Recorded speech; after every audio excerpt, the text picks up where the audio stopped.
वैष्णव smartphone में वैष्णव गीत निकालिए, नव गौरवरम नव पुष्पशरम। ये जो गीत है सर्वम भट्टाचार्य ने लिखा हुआ है, जिनका निवास स्थान ये है, यहाँ पर उनका जन्म हुआ है।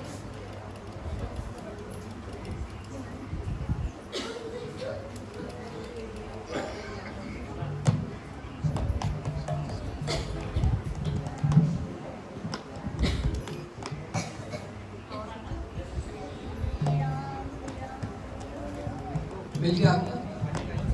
करताल के पास कोई बजा रहे करताल?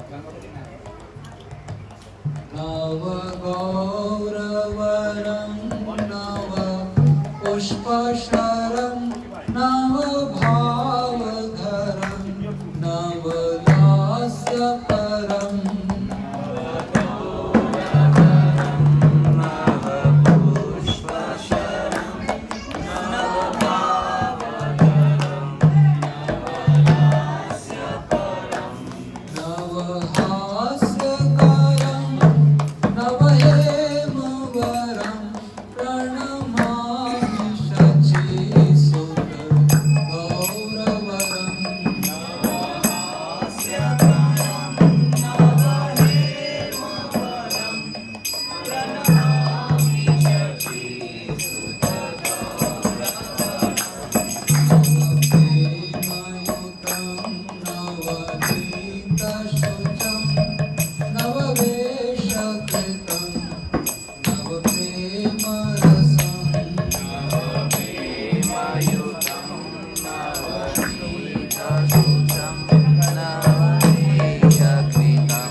साथ ही उनके भाई विद्यावाचस्पति, उनका भी जन्म स्थल ये है, दोनों का निवास स्थान ये है। और जैसे कि मैंने कहा कि सार्वभौम भट्टाचार्य वे मायावाद के सिद्धांत का बोलबाला कर रहे थे और श्री चैतन्य महाप्रभु के अवतरण के पहले सार्वभौम भट्टाचार्य इस स्थान को छोड़कर जगन्नाथपुरी चले गए। तो सार्वभौम भट्टाचार्य द्वारा इस प्रकार से मायावाद का व्याख्यान करना और जगन्नाथपुरी उनका जाना, इस सब के पीछे बहुत बड़ी भगवान की लीला है। संक्षिप्त में आपको बता देता हूँ मैं। सार्वभौम भट्टाचार्य जगन्नाथपुरी गए और महाराज प्रताप रुद्र के मुख्य पुरोहित पंडित के रूप में भूमिका प्राप्त करते हैं और बाद में सार्वभौम भट्टाचार्य वो श्री चैतन्य महाप्रभु के अनुयायी बन जाते हैं। तो महाराज प्रताप रुद्र वो भी फिर श्री चैतन्य महाप्रभु को सम्मान देने लगे। और जब महाराज प्रताप रुद्र श्री चैतन्य महाप्रभु की महिमा को स्वीकार कर रहे हैं तो सारा का सारा जो राज्य है उड़ीसा प्रांत, वो सब श्री चैतन्य महाप्रभु की महिमा को स्वीकार करते हैं। इस प्रकार से एक ये जो महाप्रभु का मुख्य उद्देश्य है कि सभी हरिनाम कीर्तन को स्वीकार करें, इस उद्देश्य को सार्थक करने के लिए इस प्रकार से भूमिका निभाई गई। तो सार्वभौम भट्टाचार्य जगन्नाथपुरी जाते हैं और फिर महाराज प्रताप रुद्र के मुख्य पुरोहित के रूप में भूमिका प्राप्त करते हैं।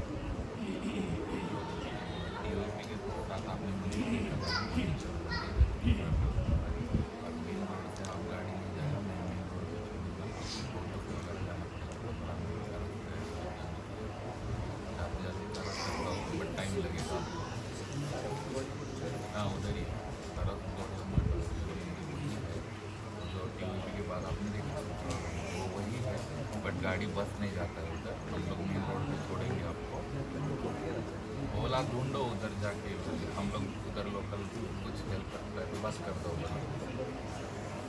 हाँ,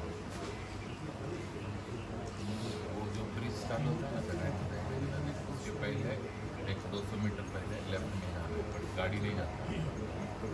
हाँ, मेन रोड पे वो बोला जितना जाते हैं उतना मैं बात कर रहा हूँ, बोला जितना जाएगा उतना डालेंगे, बट नहीं जाता, लोकल इश्यूज रहेंगे नहीं। हाँ, मैं बात करता हूँ। हरे कृष्ण। तो कल हम सभी गोद्रुम द्वीप में थे।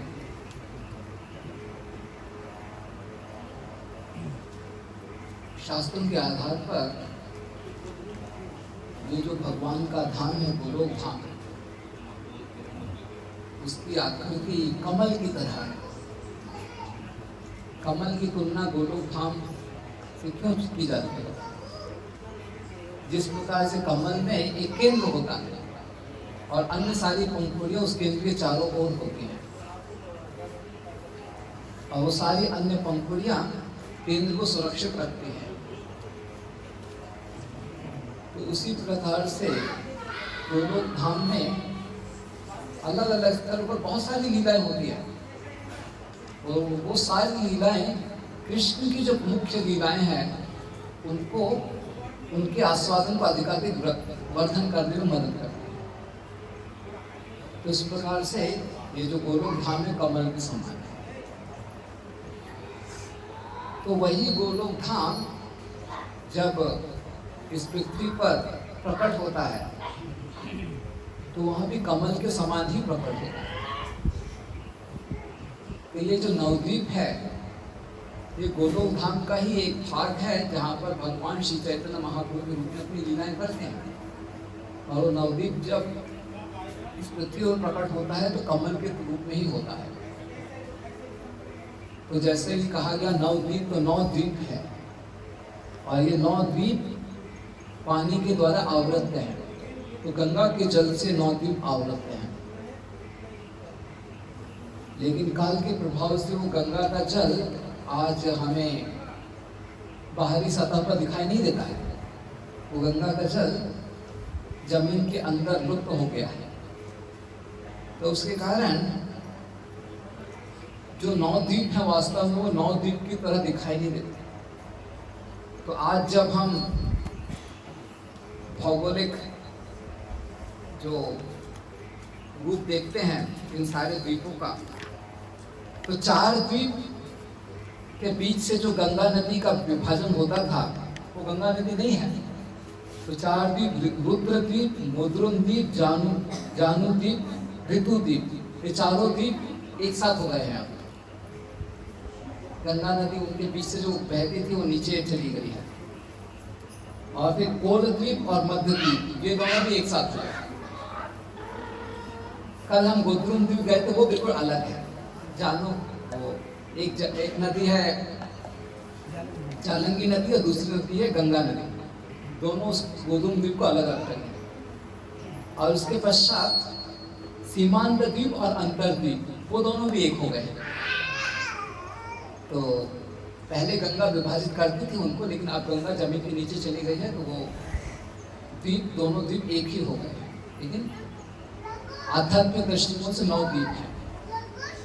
तो कल हम लोग गोद्रुम द्वीप में थे, आज हम लोग ऋतु द्वीप में। तो इस क्षेत्र को ऋतु द्वीप क्यों बोला जाता है?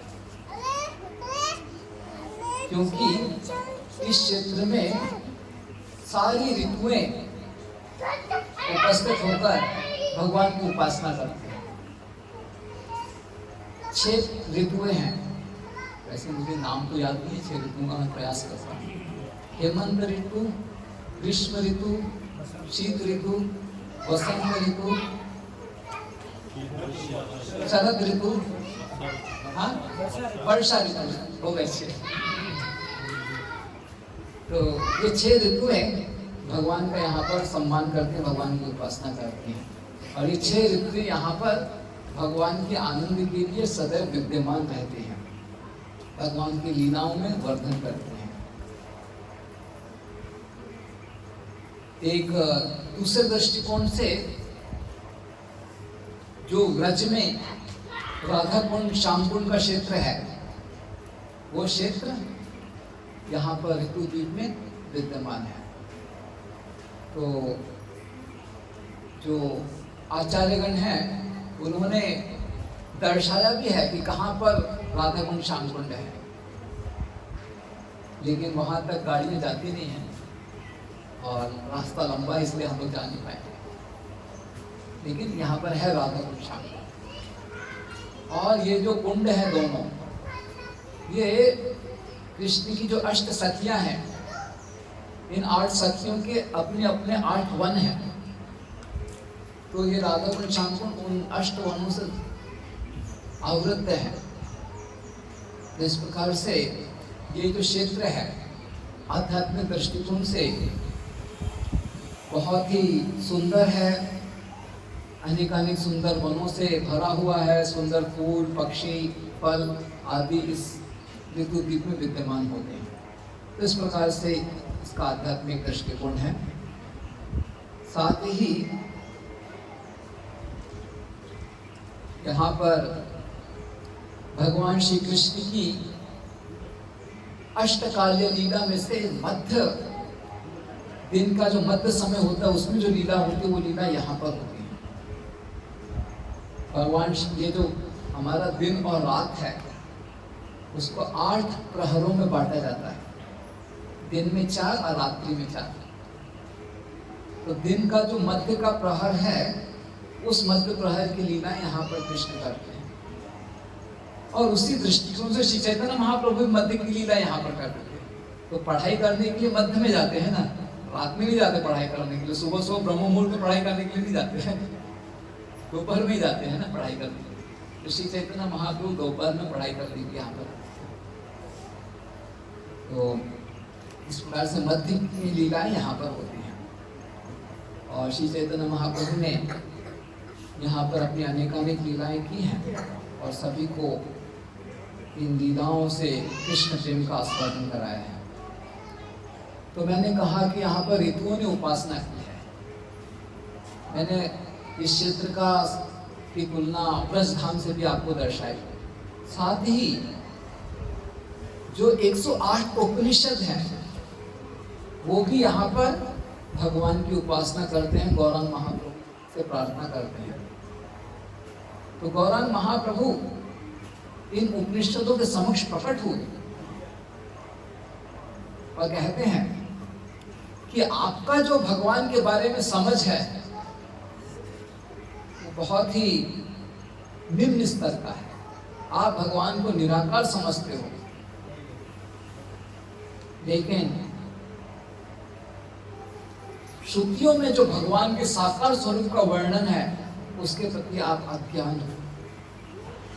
तो जब मैं श्री चैतन्य महाप्रभु के रूप में पुनः अवतरित होऊंगा उस समय आप मेरी लीला में भाग लेना और तब आपको भगवान के साकार रूप और भगवान के ऐसे साकार रूप के साथ किस प्रकार से प्रेम में संबंध स्थापित किया जाता है उसका अनुभव आपको होगा और तब आप मेरी महिमा की गुणगान करें। इस प्रकार से उपनिषदों को भी महाप्रभु का दर्शन हुआ और आशीर्वाद प्राप्त हुआ है। तो क्योंकि यहाँ पर सारे उपनिषद विद्यमान हैं, उस दृष्टिकोण से भी इस क्षेत्र को विद्यानगर कहा जाता है। तो जो भी इस क्षेत्र में रहकर गौरांग महाप्रभु की महिमा का गुणगान करता है, उनसे प्रार्थना करता है, निश्चित रूप से विद्या देवी सरस्वती उनको अपना विशेष आशीष प्रदान करती है और हम सभी विद्या प्राप्त करने में अधिक निपुण होते हैं। साथ ही जब प्रलय होता है ना तो सागर का जल बढ़ता चला जाता है और जो भी सृष्टि में सब नष्ट कर देता है। लेकिन प्रलय के पश्चात पुनः सृष्टि होने वाली है और जब पुनः सृष्टि होगी तो फिर से सृष्टि को बनाए रखने के लिए जो भी आवश्यक तत्व वो चाहिए होंगे।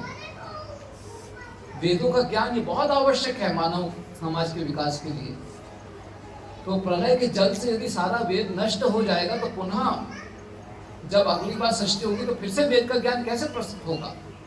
अवश्य भगवान से गुरु परंपरा सब कुछ आता है, लेकिन जब वेद है तो सुरक्षित रखना चाहिए। तो जब प्रलय आता है तो कभी कभी प्रलय के समय में ये सारी जो बहुमूल्य सामग्रियां हैं, वेद, बीज, ऋषि मुनि, ये सब जो आवश्यक तत्व हैं उनको बनाए रखने के लिए, उनकी रक्षा के लिए भगवान मत्स्य अवतार के रूप में प्रकट होते हैं। तो भगवान जब मत्स्य अवतार के रूप में प्रकट होते हैं, प्रलय तो आ जाता है, लेकिन ये जो धाम है नवदीप धाम, ये प्रलय के प्रभाव से नष्ट नहीं होता है, ये दिव्य धाम है। तो मत्स्य अवतार वो सारे जो भी बहुमूल्य सामग्री है, वेद, ब्राह्मण गण और जो भी सारे बहुमूल्य बीज वगैरह हैं, रत्न वगैरह, वो सब धारण करके विशेष रूप से वेदों को इस स्थान पर सुरक्षित रखती है। मत्स्य अवतार यहाँ पर सुरक्षित रखते हैं। तो साथ ही जो वैदिक ज्ञान में 64 प्रकार की शिक्षाएं हैं, भगवान श्री कृष्ण संदीपनी मुनि के आश्रम में 64 कलाएं सीखते हैं। तो ये जो 64 विद्याएं हैं, ये 64 विद्याएं हमारी तरह नहीं जो हम लोग आजकल अपने विद्यालय में सीखते हैं, फिजिक्स, केमिस्ट्री, अप्लाइड मैकेनिक्स, ये सब 64 कलाएं अलग है। तो वो 64 कलाओं के जो ऋषि मुनि हैं वो इसी स्थान से उस ज्ञान को प्रवाहित करते हैं।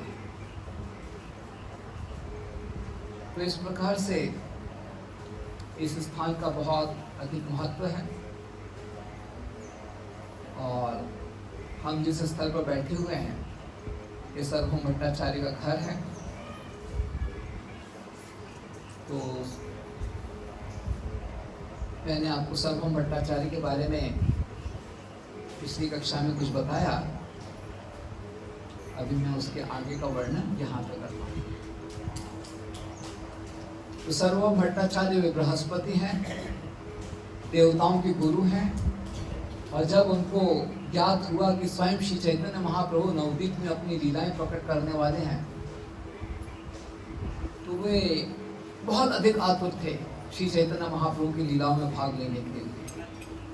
और तब 1460 में बृहस्पति स्वर्ग लोक से इस पृथ्वी पर प्रकट हुए और उस समय उनका यहाँ पर उनका जन्म हुआ और उनका बाल्यकाल का नाम था वासुदेव सार्वभौम। और जब वे जगन्नाथपुरी गए, नहीं, जब वे एक शिक्षक के रूप में अपनी भूमिका निभाते हैं तो उनको उपाधि दी गई भट्टाचार्य के रूप में, तो वे सर्वभौम भट्टाचार्य कहलाए। तो सर्वभौम भट्टाचार्य, जगन्नाथ मिश्रा, इन सब की आयु समान ही थी। और साथ ही सर्वभौम भट्टाचार्य के भाई विद्यावाचस्पति वे भी यहाँ पर निवास करते थे। तो भगवान की असीम शक्ति से सर्वभौम भट्टाचार्य संपूर्ण विश्व में एक महान मायावादी पंडित विद्वान के रूप में विख्यात हुए थे। और श्रीपाद शंकराचार्य के शिक्षाओं के जो भी सिद्धांत हैं, उन सिद्धांतों का स्पष्टीकरण सर्वभौम भट्टाचार्य से बढ़कर कोई नहीं था। साथ ही शंकराचार्य की परंपरा में जो अन्य मायावादी सन्यासियों ने जो शिक्षाएं प्रदान की है, उनका भी वर्णन सर्वभौम भट्टाचार्य बहुत अच्छी तरह से किया करते थे। और उतना ही नहीं, मिथिला में जाकर न्याय की शिक्षा सर्वभौम भट्टाचार्य ने प्राप्त की थी। और मिथिला के बाहर यदि किसी को न्याय सीखना तो सर्वभौम भट्टाचार्य के अलावा कोई और शिक्षक नहीं था। तो इस प्रकार सर्वभौम भट्टाचार्य बहुत ही प्रसिद्ध थे। और सर्वभौम भट्टाचार्य ने अपना विद्यालय, ये तो उनका निवास स्थान है, और यहीं पर विद्यालय उन्होंने भी आरंभ किया। और यहाँ से उन्होंने न्याय की शिक्षा देना आरंभ किया। और क्योंकि वे मायावाद की शिक्षा दे रहे थे, भगवान निराकार है, इस प्रकार की शिक्षा दे रहे थे, तो भगवान जब श्री चैतन्य महाप्रभु के रूप में प्रकट होने वाले थे 1486 में, तो उन्होंने सर्वभौम भट्टाचार्य को उनके हृदय में प्रेरणा दी कि आप इस प्रकार से मायावाद सिद्धांत का प्रचार प्रसार इस नवद्वीप की भूमि में मत कीजिए। और भगवान की प्रेरणा से इस पावन भूमि की पवित्रता, भक्ति में वातावरण को बनाए रखने के लिए सर्वभौम भट्टाचार्य यहाँ से जगन्नाथपुरी की ओर स्थानांतरित हुए। और बाद में निमाई पंडित 1486 में जन्म लेते हैं। और बाद में वे यहाँ पर आकर गंगादास पंडित के विद्यालय में प्रवेश लेते हैं। और फिर सर्वभौम भट्टाचार्य के जो भी सारे शिष्यगण थे, उनको तर्क में बहुत हराते हैं, जिसका वर्णन हमने पिछली कक्षा में सुना। तो सर्वभौम भट्टाचार्य यहाँ से जगन्नाथपुरी चले जाते हैं। निमाई पंडित गंगादास पंडित की कक्षा में विद्या प्राप्त करते हैं। और वे भी एक बड़े विद्वान के रूप में प्रचलित हो जाते हैं। और सारे वैष्णव प्रार्थना करते हैं कि कब निमाई पंडित वैष्णव बनेंगे। और फिर एक दिन निमाई पंडित अपने पिता जगन्नाथ मिश्रा के देहांत के पश्चात उनके श्राद्ध कर्म हेतु गया जाते हैं। और जब वे गया जाते हैं तो ईश्वरपुरी से भेंट करते हैं। इसका पूरा वर्णन मैंने अपनी गया यात्रा में सुनाया था। ईश्वरपुरी से भेंट करते हैं और ईश्वरपुरी से दीक्षा प्राप्त कर श्री चैतन्य महाप्रभु का जीवन पूर्णतः बदल जाता है। और तब जब श्री चैतन्य महाप्रभु गया से वापस लौटते हैं तो बस हरिनाम कीर्तन के अलावा कुछ और उनके जीवन में नहीं था। गया की यात्रा के पहले श्री चैतन्य महाप्रभु एक व्याकरण के विद्वान के रूप में प्रचलित थे। और अब जब गया से लौटे हैं श्री चैतन्य महाप्रभु, तो वही विद्यार्थी जो उनसे शिक्षा प्राप्त करते थे, वही विद्यार्थी अब पुनः निमाई पंडित से व्याकरण की शिक्षा प्राप्त करने के लिए आते हैं। तो निमाई पंडित व्याकरण की हर धातु को कृष्ण की लीलाओं से संबंधित दर्शा रहे थे।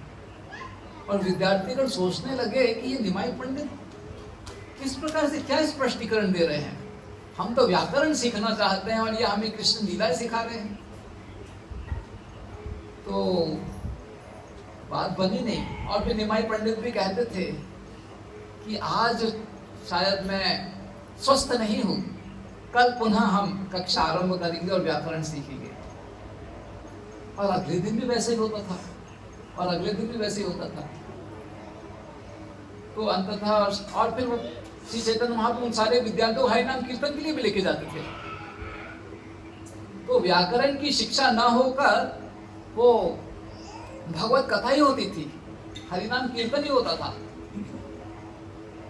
तो बाद में निमाई पंडित ने कह दिया कि अब मैं इस प्रकार से विद्यालय नहीं चला सकता हूँ। तो इस प्रकार से निमाई पंडित के जीवन में बहुत परिवर्तन आ गया। लेकिन ये सब जो कुछ विद्यार्थी जो व्याकरण सीखना चाहते थे, और व्याकरण के नाम पर निमाई पंडित कुछ और उनको बता रहे हैं, तो ये निंदा करने लगे निमाई पंडित। और फिर एक दिन जब इसी प्रकार से निमाई पंडित भगवान की लीलाओं में भाव विभोर होकर गोपी गोपी गोपी इस प्रकार से नामों का उच्चारण कर रहे थे,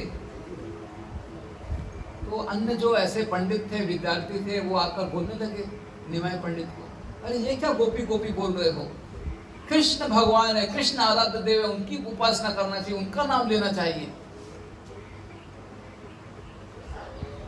और तब पुनः फिर वाद विवाद हो गया। निमाई पंडित तो कृष्ण लीला में भाव विभोर में थे, उन्होंने अपनी बातें कह दी। तो इस प्रकार से जब बात बढ़ गई तो फिर सारे नवद्वीप में, इसका विस्तार से वर्णन मैं अन्य कक्षा में करूंगा, सारे नवद्वीप में फिर निमाई पंडित की कुछ लोग निंदा करने लगे। तो निमाई पंडित ने सोचा कि जो वैष्णवगण हैं, जो भगवान के प्रति अच्छे से श्रद्धा रखते हैं, हरिनाम कीर्तन करते हैं, उन सबको तो मैं कृष्ण प्रेम दे पा रहा हूँ, लेकिन ये लोग जो अपने विद्वता के कारण मेरी निंदा करते हैं, उनको मैं कृष्ण प्रेम नहीं दे पा रहा, क्योंकि वो मेरे प्रति सम्मान नहीं रखते। तो ऐसे लोगों को कृष्ण प्रेम की शिक्षा प्रदान करने के लिए निमाई पंडित ने निश्चय किया कि वे संन्यास ग्रहण करें, क्योंकि संन्यास ग्रहण करना कोई छोटी बात नहीं थी। तो श्री चैतन्य महाप्रभु के संन्यास की लीला तो मैं विस्तार से आपको कटवा में ही सुनाऊंगा जब हम जाएंगे वहां पर। तो जब श्री चैतन्य महाप्रभु ने संन्यास ले लिया तो सारे वैष्णवगण तो बहुत पीड़ित हुए ही, अन्य सारे लोग भी बहुत पीड़ित हुए, संन्यास ले लिया तो। और ये सब सोच, और कोई संन्यास लेकर चैतन्य महाप्रभु तुरंत चले गए, किसी से मिले भी नहीं। तो सब के सब सोचने लगे कि अरे उन्होंने संन्यास ले लिया, हमने तो उनके साथ ऐसा दुर्व्यवहार किया, ऐसा किया, वैसा किया, सब सोचने लगे, सब बड़े परेशान थे। और संन्यास लेने के पश्चात श्री चैतन्य महाप्रभु कटवा से शांतिपुर आए और शांतिपुर से जगन्नाथपुरी गए, और फिर जगन्नाथपुरी में 1 साल रहने के पश्चात 2 वर्ष तक उन्होंने दक्षिण भारत की यात्रा की, और फिर वे जगन्नाथपुरी वापस आए, और फिर अन्य 2 साल उन्होंने भक्तों के साथ अन्य लीलाएं की, रथ यात्रा में भाग लिया, और फिर उसके पश्चात उन्होंने निश्चय किया कि मुझे वृंदावन जाना है। तो मैं वृंदावन जाना चाहता हूँ, और वृंदावन जाने के मार्ग में मैं पहले गंगा का दर्शन करना चाहता हूँ। इस भाव से श्री चैतन्य महाप्रभु यहाँ पर आए 5 साल के पश्चात। तो संन्यास लेने के 5 साल के पश्चात श्री चैतन्य महाप्रभु यहाँ पर आए और 5 दिन इधर रुके। श्री चैतन्य महाप्रभु का जन्म 1486 में हुआ है, और उसके 24 वर्ष के पश्चात अर्थात 1510 में श्री चैतन्य महाप्रभु ने संन्यास लिया है। और संन्यास के पश्चात श्री चैतन्य महाप्रभु जगन्नाथपुरी चले जाते हैं और 1515 में पुनः इधर लौटते हैं और यहाँ 5 दिन रहते हैं।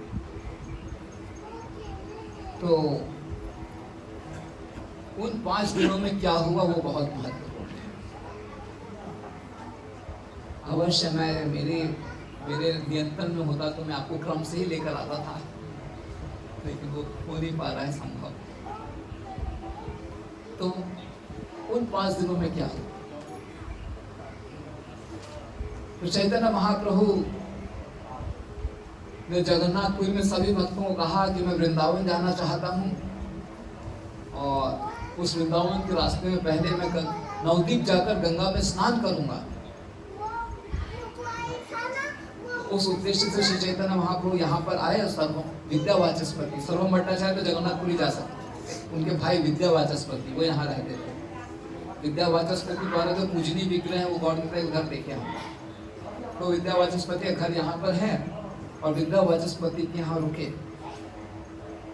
तो श्री चैतन्य महाप्रभु ने विद्यावाचस्पति को कहा कि मैं यहाँ पर वृंदावन के रास्ते में आया हूँ और केवल गंगा स्नान के लिए कुछ दिन यहाँ पर रुकूंगा,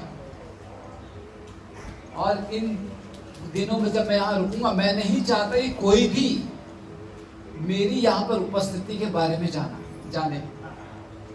मेरा आपके घर में निवास बिल्कुल रहस्यमय रखना, किसी को मालूम नहीं होना चाहिए, क्योंकि मैं एकांत में यहाँ पर रहना चाहता हूँ, बस गंगा का स्नान करके वृंदावन जाना चाहता हूँ। ऐसा क्यों श्री चैतन्य महाप्रभु चाहते थे? क्योंकि पिछली बार जब श्री चैतन्य महाप्रभु वृंदावन की यात्रा में गए थे बहुत भीड़ हो गई थी और ऊपर सनातन ने कह दिया कि इतनी भीड़ देकर वृंदावन जाना अच्छा नहीं है। तो श्री चैतन्य महाप्रभु ने निश्चय किया कि अकेले ही जाएंगे, तो भीड़ नहीं चाहते, इसलिए एकांत में यहाँ पर वो रहना चाहते थे। तो विद्यावाचस्पति ने श्री चैतन्य महाप्रभु के चरणों में गिरकर आश्वासन दिया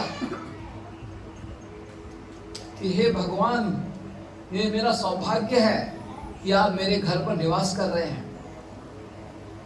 मैं पूर्णतः आपके चरणों की सेवा में हूँ और जैसा कि आपका निर्णय है कि किसी को आपकी उपस्थिति के बारे में याद नहीं होना चाहिए, निश्चित रूप से हम इसको पूर्णतः रहस्यमय रखेंगे और किसी को इसके बारे में नहीं मालूम पड़ेगा। लेकिन दिन के समय सूर्य को छुपाया नहीं जा सकता है, उसी प्रकार से स्वयं भगवान यहाँ पर रह रहे हैं और किसी को पता नहीं हो कि हो नहीं सकता है। जिस प्रकार से दिन के समय सूर्य को छिपाया नहीं जा सकता है, चाहे कितने भी आकाश में बादल आ जाए, बादल से सूर्य ढक जाता है लेकिन फिर भी सूर्य का तेज तो रहता है ना, रात्रि का अंधेरा नहीं आता है, कितने भी बादल आ जाए। उसी प्रकार से श्री चैतन्य महाप्रभु यहाँ रह रहे हैं और आप भगवान की उपस्थिति को छिपाओ, ये संभव नहीं है। तो किसी प्रकार से सबको मालूम पड़ गया कि वही निमाई पंडित जो यहाँ पर अपना व्याकरण का विद्यालय चलाते थे, संन्यास लिया था और वे जगन्नाथपुरी चले गए और 5 साल के पश्चात यहाँ वापस लौटे हैं। तो सब के सब निमाई पंडित से मिलना चाहते थे। आप सोचो ना, किसी को आप कल्पना करके देखो, किसी से आपने लड़ाई की, बहुत बुरा भला कह दिया और बाद में वो बन गया प्रधानमंत्री। आपको लगेगा ना उनके साथ उन्होंने लड़ाई किया था और प्रधानमंत्री बन गया, क्या मुझे माफी मांगनी चाहिए। तो इस प्रकार का भाव था।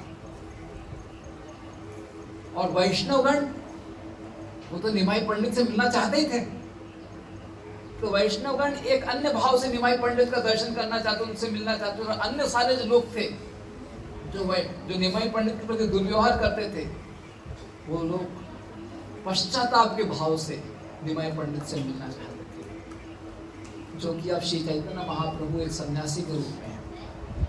तो सब तरफ से, चारों दिशाओं से, सैकड़ों की संख्या में, हजारों की संख्या में, लाखों की संख्या में विद्यावाचस्पति के घर पर यहाँ पर लोग चल के नहीं भागते हुए आए थे, क्योंकि सन्यासी है, सन्यासी एक जगह रुकता नहीं है, आज है कब चला जाएगा मालूम नहीं, तो सन्यासी यहाँ से चला जाए उससे पहले उनसे मिलना है।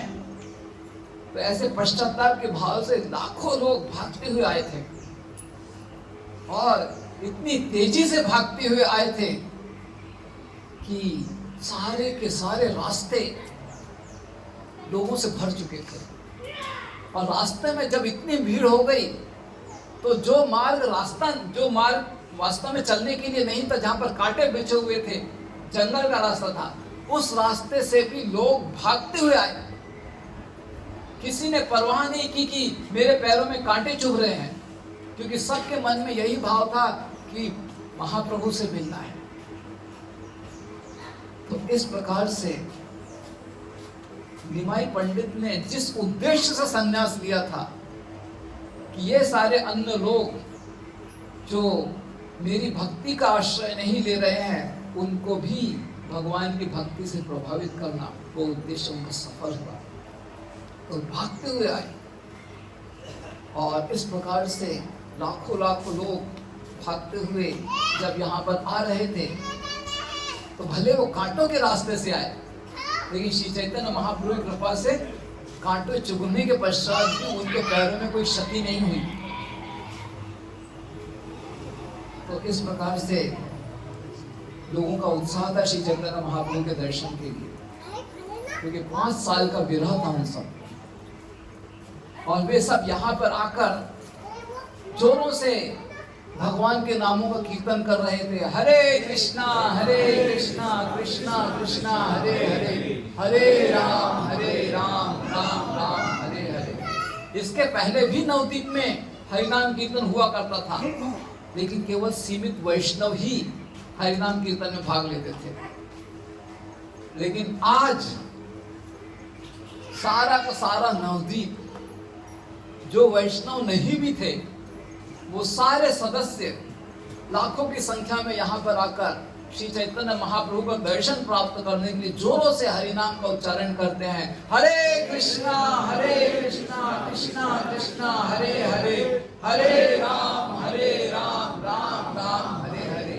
और तब श्री चैतन्य महाप्रभु उन सबके हरिनाम कीर्तन से प्रसन्न होकर विद्यावाचस्पति के घर से बाहर आते हैं और सभी को अपनी बाहें उठाकर पुनः प्रेरित करते हैं। हरे कृष्णा कृष्णा कृष्णा हरे हरे, हरे राम राम राम हरे हरे। श्री चैतन्य महाप्रभु अपनी सुंदर स्वर्णिम बाहें उठाकर मुस्कुराते हुए सभी के हृदयों को आकर्षित कर देते हैं और फिर सभी को वही संदेश सुनाते हैं जो 5 साल पहले निमाई पंडित के रूप में वो सबको सुना रहे थे।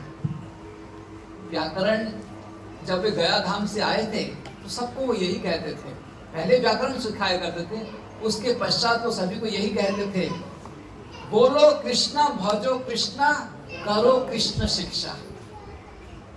पहले व्याकरण सिखाते थे, गया से जब आए तो ये सिखाते थे, बोलो कृष्णा भजो कृष्णा करो कृष्ण शिक्षा। कृष्ण का नाम लो, कृष्ण की पूजा करो और कृष्ण के संदेश का अपने जीवन में पालन करो।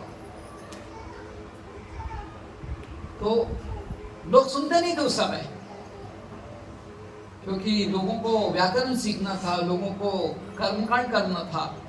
लेकिन अब 5 साल के पश्चात पुनः श्री चैतन्य महाप्रभु ने यही कहा कि इस प्रकार से हमें कृष्ण के नामों का उच्चारण करना है, कृष्ण की पूजा करनी है, कृष्ण की शिक्षाओं का अपने जीवन में पालन करना है और इस प्रकार से कृष्ण को अपने जीवन का केंद्र बनाकर कृष्ण के लिए अपने जीवन को समर्पित कर देना है। तो ये शिक्षा जब अब श्री चैतन्य महाप्रभु ने कही तो सबने हृदय से इसको स्वीकार किया और सभी ने अपने दोनों मुठा को फिर से उच्चारण किया, हरि हरि हरि हरि। तो इस प्रकार से सभी श्री चैतन्य महाप्रभु की शिक्षा को स्वीकार करके पुनः श्री चैतन्य महाप्रभु के साथ वो पूर्ण उत्साह के साथ हरिनाम कीर्तन में भाग लेने लगते हैं। श्री चैतन्य महाप्रभु अपनी दिव्य कमलमयी आंखों से सभी को अपनी दृष्टि प्रदान कर रहे थे। तो लोग श्री चैतन्य महाप्रभु का बहुत अच्छी तरह से दर्शन करना चाहते थे। कल्पना करके देखिए कि लाखों लाखों की भीड़ है और हर कोई दर्शन करना चाहता है महाप्रभु का। तो दर्शन प्राप्त करने की आतुरता में लोग पेड़ों की ऊंचाई पर चढ़ने लगे कि ठीक से दर्शन होगा महाप्रभु का। तो इस प्रकार से हजारों हजारों लोग पेड़ों पर चढ़ने लगे। तो ऐसा बताया जाता है, वृंदावन दास ठाकुर ये सब लिख रहे हैं चैतन्य भागवत में। वैसे आज हम मालूम नहीं हम वृंदावन दास ठाकुर के स्थान पर जाएंगे कि नहीं। तो वृंदावन दास ठाकुर चैतन्य भागवत में ये सब लिख रहे हैं। क्या लिखते हैं वो कि हजारों हजारों लोग पेड़ों पर चढ़कर चैतन्य महाप्रभु का दर्शन करना चाहते थे। 5 साल के बाद दर्शन हो रहा है।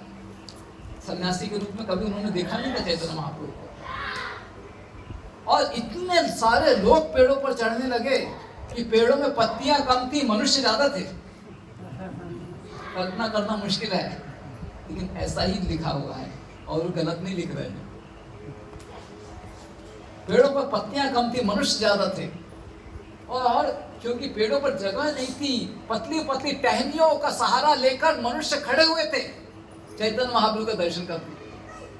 और वो वृक्ष टूटे नहीं, गिरे नहीं। श्री चैतन्य महाप्रभु ने उस वृक्ष को इतनी अपनी प्रेम शक्ति से संचालित किया कि पत्तियों से अधिक मनुष्य थे उस वृक्ष के ऊपर, फिर भी उस वजन को स्वीकार करके वो भी पेड़ श्री चैतन्य महाप्रभु का दर्शन करके अपने आप को बहुत अनुग्रहित अनुभव कर रहा था। जिस प्रकार से कल गोवर्धन पूजा है, लेकिन उसका संबंध इधर आ रहा है। जिस प्रकार से गोवर्धन लीला के समय इंद्रदेव संवर्तक बादल के आक्रमण से गोवर्धन को नष्ट करना चाहते थे, लेकिन कृष्ण की उंगली का स्पर्श पाकर गोवर्धन पूर्णतया अटूट बना रहा।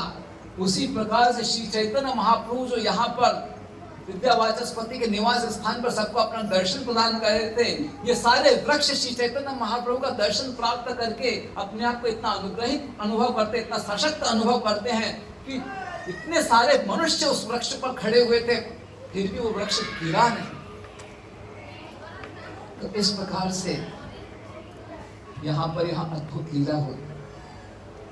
और जब सारे वृक्षों में लाखों हजारों मनुष्य खड़े होकर देख रहे थे श्री चैतन्य महाप्रभु को, लेकिन फिर भी बहुत सारे मनुष्य थे जिनको महाप्रभु का दर्शन नहीं हो रहा था। तो जो आसपास के घर थे, और वो सब घर किसके थे? मिट्टी के बने हुए थे। उन घरों के ऊपर चढ़ गए। हजारों हजारों लोग उन घरों पर चढ़े हुए हैं और महाप्रभु का दर्शन करना चाहते हैं। कोई भी घर टूटा नहीं। तो इस प्रकार से महाप्रभु की अद्भुत कृपा से सभी के सभी श्री चैतन्य महाप्रभु का अद्भुत दर्शन करना चाहते थे। श्री चैतन्य महाप्रभु भगवान के दर्शन के प्रति ऐसी आतुरता की बहुत सराहना करते हैं। जब श्री चैतन्य महाप्रभु जगन्नाथपुरी में थे, एक समय वो गरुड़ स्तंभ के पास खड़े होकर जगन्नाथ जी का दर्शन कर रहे थे। भीड़ बहुत अधिक थी। तो एक महिला भगवान का दर्शन प्राप्त करने हेतु श्री चैतन्य महाप्रभु के कंधों के ऊपर चढ़ गई और जगन्नाथ जी का दर्शन करने लगी। तो श्री चैतन्य महाप्रभु जो सेवक थे गोविंद, वो उस महिला को डांटते, कहते उतरो, ये क्या कर रहे हो आप? सन्यासी के ऊपर चढ़कर आप भगवान का दर्शन करते हो। लेकिन श्री चैतन्य महाप्रभु इस महिला की सराहना करते हैं कि कितनी आतुरता है भगवान के दर्शन की। तो इस प्रकार से भगवान के दर्शन की आतुरता होना बहुत अच्छा है। तो श्री चैतन्य महाप्रभु ऐसी आतुरता सभी के हृदय में प्रकट कर रहे थे और सबके सब भगवान का दर्शन करने के लिए बहुत आतुर थे। और फिर दर्शन तो हो गया, लेकिन कुछ कहना भी तो है, अपने हृदय की बात तो प्रकट करते हैं ना। तो कुछ लोग आकर श्री चैतन्य महाप्रभु कहने लगे कि हे भगवान, आप तो यहाँ पर सभी को अपनी कृपा प्रदान करने के लिए प्रकट हुए हैं। मैंने आपके प्रति बहुत अपराध किया था, मैं बहुत पापी हूँ, मैंने आपकी बहुत निंदा की थी। शायद आपको याद नहीं है, लेकिन मुझे मालूम है कि मैंने आपकी बहुत निंदा की थी। मैंने आपके भक्तों की भी निंदा की थी। मैंने आपके प्रति कोई श्रद्धा नहीं रखी। आपने बहुत बार मुझे सिखाने का प्रयास किया, बहुत बार मुझे कृष्ण भक्ति करने की प्रेरणा दी, लेकिन मैंने हमेशा इसे स्वीकार नहीं किया। मैं सदैव अन्य सारे वैष्णव के जीवन में बाधा बना रहता था। मैं सदैव वैष्णव की निंदा करता था। मैं सदैव सोचता था कि ये सारे वैष्णव झूठे हैं। लेकिन आज आपकी सत्यता के बारे में मैं अनुभव कर पा रहा हूं। फिर कुछ और लोग आकर कहते हैं कि हमने सदैव आपके सत्य को जानकर भी आपके बारे में झूठ ही बोला था, क्योंकि हम आपसे ईर्ष्या करते थे। कृपया आप हमको क्षमा कर दीजिए, अब हम आपके प्रति शरणागत हैं। इस प्रकार से सैकड़ों लोग, हजारों लोग श्री चैतन्य महाप्रभु के समक्ष आकर अपने विचारों को प्रकट कर रहे थे और क्षमा मांग रहे थे।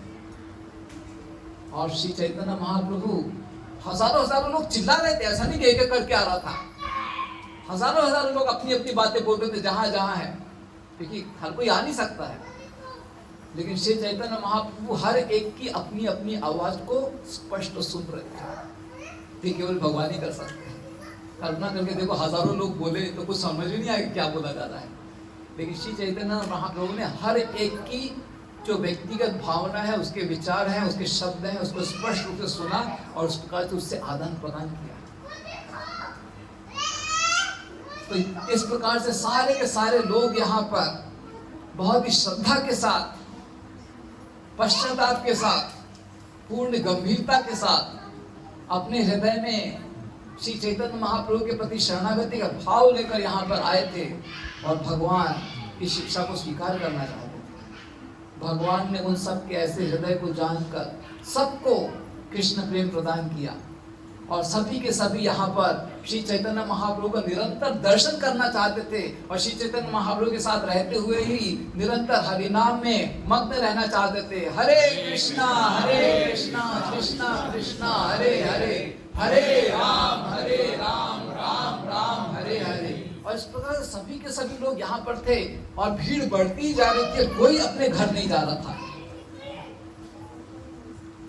सभी के सभी श्री चैतन्य महाप्रभु के दिव्य दर्शन और हरिनाम में इतने अधिक प्रवाहित हो गए थे कि अपने बाकी दुनिया को पूर्णतः भूल गए थे। बस ये सारे भक्तगण भगवान का दर्शन करने में बहुत प्रसन्न थे और भगवान इन सबको अपना दर्शन प्रदान कर रहे थे। तब एकाएक भगवान यहाँ से अप्रकट हो गए। जब भगवान अप्रकट हो गए तो सबको बहुत चिंता हो गई, सबको बहुत दुख हुआ। कह रहे 5 साल के बाद दर्शन हुआ है और दर्शन लेकर पूर्णतः हम प्राप्त भी नहीं हुए हैं कि भगवान अप्रकट हो गए। तो सबको बहुत दुख हुआ कि भगवान क्यों चले गए। और विद्यावाचस्पति जिनके घर में भगवान थे उनको तो बहुत पीड़ा हुई। मैंने वचन दिया था भगवान को कि किसी को आपकी उपस्थिति के बारे में नहीं बताऊंगा। हाँ, इतने सारे लोग आ गए। शायद मेरे इस अपराध के कारण भगवान चले गए यहाँ से। तो विद्यावाचस्पति को तो बहुत पीड़ा हो रही थी कि मैंने भगवान की ठीक से सेवा नहीं की। एक निर्देश भगवान ने मुझे दिया था, उस निर्देश का भी पालन मैंने ठीक से नहीं किया।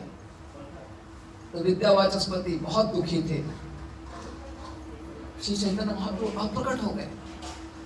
किसी ने उनको कहीं जाते देखा भी नहीं। कहाँ श्री चैतन्य महाप्रभु चले गए, किसी को कुछ नहीं कहा।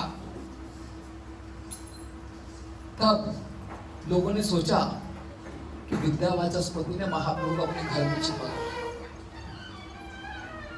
विद्यावाचस्पति स्वयं श्री चैतन्य महाप्रभु की कृपा को अधिकाधिक अपने पास लेना चाहते हैं। हम सबको वितरित नहीं करना चाहते हैं। तो इस प्रकार से बातें होने लगी। तब कुछ लोगों ने कहा कि हरिनाम कीर्तन से महाप्रभु पहले आए थे, हमको और जोरों से हरिनाम कीर्तन करना चाहिए। निश्चित रूप से महाप्रभु फिर हमें अपना दर्शन देंगे। और फिर पूर्ण उत्साह से अपने हाथों को उठाकर वो जोरों से हरिनाम कीर्तन करने लगे। हरे कृष्णा कृष्णा कृष्णा हरे हरे, हरे राम राम हरे हरे। तो इस प्रकार से लाखों की संख्या में लोग यहाँ पर बहुत जोरों से उच्चारण करते हुए भगवान के नामों को पुकार रहे थे और वे अपेक्षा कर रहे थे कि भगवान दर्शन देंगे। लेकिन भगवान को दर्शन नहीं हुआ। कहाँ चले गए हैं भगवान, क्यों चले गए हैं भगवान, किसी को नहीं मालूम था। किसके साथ भगवान है। लेकिन सारे लोग सोच रहे थे कि निश्चित रूप से विद्या वाचस्पति ने अपने घर में भगवान को छुपा रखा है। तो कुछ लोग आकर विद्या वाचस्पति को बोलने लगे, देखो मैं किसी को नहीं बताऊंगा, बस मुझे अंदर ले जाकर भगवान का दर्शन करना था, किसी को मैं नहीं कुछ कहूंगा, बस मुझे अकेले को लेकर जाओ अंदर, किसी को साथ में नहीं लाऊंगा। इस प्रकार से लोग विद्या वाचस्पति को बोलने लगे। विद्या वाचस्पति वो तो पहले ही बहुत पीड़ित थे क्योंकि भगवान नहीं है, और वो कहते थे विद्या वाचस्पति को कि मुझे भगवान को दर्शन करा दो। विद्या वाचस्पति कहते मुझे नहीं मालूम है भगवान कहाँ पर। अरे झूठ क्यों बोलते हो, आपके घर में है भगवान। तो ऐसे बहुत बहस होती थी, कोई विद्या वाचस्पति की बात को मानता नहीं था और फिर लड़ाई होती थी। इस प्रकार से क्यों भगवान को छिपा कर रखा हुआ है, हम आपके घर को तोड़ देंगे अगर आप हमको भगवान का दर्शन नहीं दोगे तो। इस प्रकार से चुनौती दी जाती थी और विद्या वाचस्पति सब कुछ सुन करके कुछ कह नहीं सकते थे। तो ऐसे एक व्यक्ति बोलता था, फिर दूसरा व्यक्ति आता था विद्या वाचस्पति के साथ और वो कहता था मुझको दर्शन करा, बस दर्शन करके मैं चुपचाप चला जाऊंगा, किसी को कुछ नहीं बोलूंगा। विद्या वाचस्पति उसको भी बोलते थे कि अरे मुझे नहीं मालूम भगवान कहाँ है, भगवान कहाँ चलेगा मुझे नहीं मालूम। और फिर ये व्यक्ति भी उनके साथ लड़ाई करता था। तो ऐसे बहुत यहाँ पर भगवान की अप्रकट होने के पश्चात बहुत लोगों को पीड़ा हुई। 5 साल का विरह इन सारे सदस्यों ने सहन किया था। अब जब भगवान का दर्शन हुआ है, दर्शन प्राप्त करके जो उन्होंने कृष्ण प्रेम का आस्वादन किया है, उस कृष्ण प्रेम का आस्वादन करने के पश्चात अब पुनः जब श्री चैतन्य महाप्रभु अप्रकट हो रहे हैं, तो अब जो विरह की वेदना थी वो और अधिक गहरी थी। और अब ये सारे भक्तगण बहुत विरह के साथ पुनः श्री चैतन्य महाप्रभु का दर्शन प्राप्त करने हेतु आतुरता से पुकार रहे थे, हरे कृष्णा कृष्णा कृष्णा हरे हरे, हरे राम राम राम हरे हरे। और लोग कीर्तन कर रहे थे, साथ ही विद्या वाचस्पति को डांट रहे थे, कह रहे थे कि हमने तो सुना था कि आप विद्या वाचस्पति हो, एक अच्छे ब्राह्मण हो, संत गुणों को धारण करते हो, लेकिन क्या इस प्रकार से स्वार्थी भाव दर्शा कर रखा हुआ है कि भगवान को अपने घर पर छिपा कर रखा हुआ है। आप केवल अपना ही उद्धार चाहते हो कि हम सबका उद्धार नहीं चाहते हो। एक जो संत महात्मा होते हैं वो सभी के उद्धार की व्यवस्था करते हैं, लेकिन आप एक स्वार्थी के रूप में केवल भगवान को अपने घर पर छिपा कर रखे हुए हो। अरे एक सामान्य व्यक्ति भी जो होता है उसको कुछ मिठाई मिलती है तो सबको बांट कर खाता है, लेकिन आप सारी मिठाइयों में जो सबसे मीठे हैं श्री चैतन्य महाप्रभु, उनको घर में छिपा कर रखते हो और हमारे साथ बांटते नहीं हो। ये बहुत खराब है। हमने निश्चित रूप से पाप किया था श्री चैतन्य महाप्रभु के चरणों में, लेकिन आप इस प्रकार से जो व्यवहार कर रहे हो श्री चैतन्य महाप्रभु को अपने घर में छिपाकर, ये बहुत ही घृणित कार्य है। इस प्रकार से लोग बहुत क्रोधित थे और अलग अलग शब्दों में विद्या वाचस्पति को डांट रहे थे। और विद्या वाचस्पति को समझ में नहीं आ रहा था कि मैं क्या करूं। मैं कह रहा हूं कि महाप्रभु यहाँ पर नहीं है, लेकिन कोई मेरे शब्दों को स्वीकार करने को तैयार नहीं है। तो भगवान के अप्रकट हो जाने के पश्चात विद्या वाचस्पति पहले ही बहुत दुखी थे, पीड़ित थे, और इतने सारे लोग, एक नहीं दो नहीं, हजारों लोग विद्या वाचस्पति को डांट रहे हैं, कड़वे शब्द बोल रहे हैं। उसी कारण विद्या वाचस्पति को और अधिक पीड़ा हो गई। विद्या वाचस्पति का हृदय टूट रहा था, टूटकर विद्या वाचस्पति का हृदय टुकड़े टुकड़ों में बिखर गया था। विद्या वाचस्पति केवल भगवान के विरह में आंसू बहा रहे थे। ऐसी अवस्था में जब सभी के सभी भगवान का दर्शन प्राप्त करने के लिए बहुत अधिक आतुर थे, उस समय एक व्यक्ति आकर विद्या वाचस्पति को कहता है,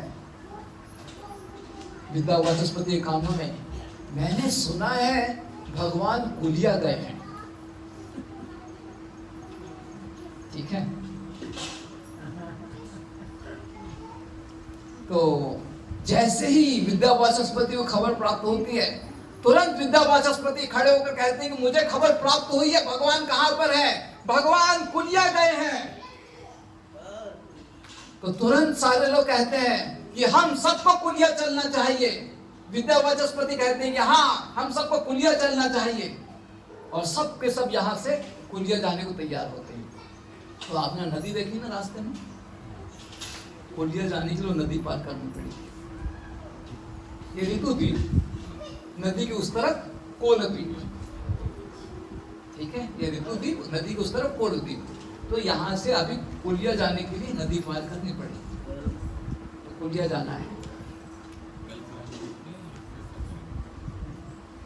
अभी 11:30 हो रहा है। अरे उधर नहीं, जल मंदिर। अच्छा, जल मंदिर तो जाना है ना, वो चंपाहाटी करके जाते हैं। इधर चंपाहाटी गेट कुछ नहीं, यहाँ से सीधा मुझे उधर कोलद्वीप लेके चलो। सबके सब कोलद्वीप जा रहे हैं, हमको भी कोलद्वीप जाना है, ठीक है। तो अभी यहाँ से कोलद्वीप जाएंगे, आगे का वर्णन कोलद्वीप में होगा, ठीक है। हरे कृष्णा। तो आपको समझ में आया बस संक्षिप्त में। श्री चैतन्य महाप्रभु का जन्म मायापुर में हुआ, फिर वहाँ पर शिक्षा प्राप्त की, शिक्षा के पश्चात फिर गया गए, गया के पश्चात वो वैष्णव बन के लौटे, और फिर हरि नाम कीर्तन बहुत हुआ, लेकिन कुछ लोग अपराध कर रहे थे, तो उन सबको भक्ति देने के लिए श्री चैतन्य महाप्रभु ने संन्यास लिया। तो वहाँ से वो कटवा गए, कटवा से फिर शांतिपुर आए, शांतिपुर से जगन्नाथपुरी गए, जगन्नाथपुरी के पश्चात यहाँ पर आए। तो मैंने यहाँ की लीला आपको सुना दी, यहाँ के बाद पुलिया, उसकी लीला का वर्णन वहाँ करूँगा, ठीक है। तो हम लोग पुलिया चलते हैं। हरे बस कृष्ण। है ना, वो कमान है ना, मेन गेट की कमान, मेन रोड उधर खड़ी है, क्योंकि वो कमान से अंदर नहीं आती। तो हम लोग की जो बस है, वो जो मेन रोड है जहाँ पर कमान है वहाँ पर खड़ी हुई है, वहाँ से अंदर बस नहीं आ पाएगी। हम लोग